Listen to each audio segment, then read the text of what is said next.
I ljudi, prije ovog klipa zamolio bih vas da se svi pretplatite na kanal, pošto sam vidio da vas dosta klipova mojih gleda, ali da niste svi pretplaćeni na kanal, tako da brzo svi se pretplatite na kanal, lajkujte ovaj video, probamo na ovome video skupiti 1000 lajkova, tako da i ko hoće neka me zaprati na Instagramu, tako da to je to i idemo u video.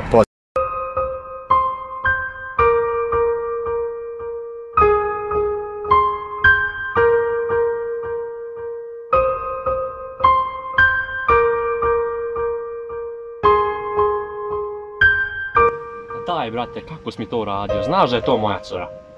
Ojoj, brate dragi, pa znao sam ja, ali eto, šta ćeš, desilo se, šta ću ja sad, ne mogu ja tu pomoći više ništa. Daj, bješ tamo, neću te više u životu pogledat. Ali ti stvarno ne razumeš mene, ti si stvarno glup, ali nisam, eto, desilo se i šta ću ja sad, ma dobro, aj, šta me briga, ode ja.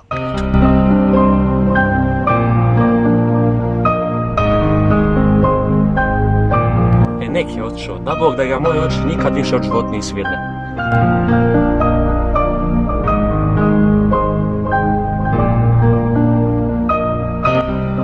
Šta je, Arane? Vat sve pare što imaš u svom džepu. Da, Jarane, pa što mene? Vidiš da sam sirotinja, nemam ništa para kod sebe. Šta nemaš para? Sad ću te ubit. Sad ćeš ti da vidi svog Boga.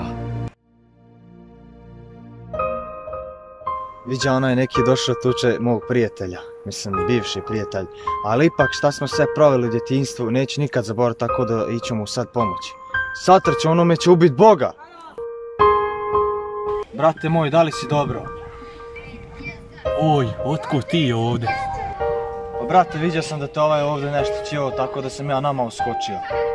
A ovaj će sad da viđa svog Boga. Zašto si dirao mog prijatelja? Šta je ti?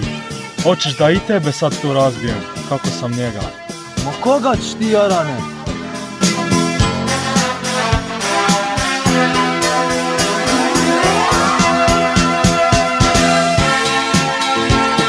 Aj, kako me je opalio čovjek.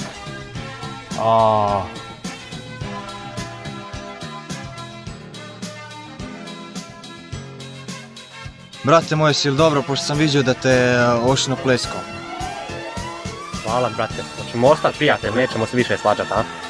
Ma brate dragi, ja mislim da je ono čista glupost bila zbog cure da se ja svađam, s koje je imalo čitavo selo, tako da bez veze, brate, ostaćemo najbolji prijatelji do kraja života. Pa naravno, brate moj, ja sam za. Brate moj lijepi, šta ti kaže, aj ti idemo sada fino popit piće? Ma može, brate, ja čas tim.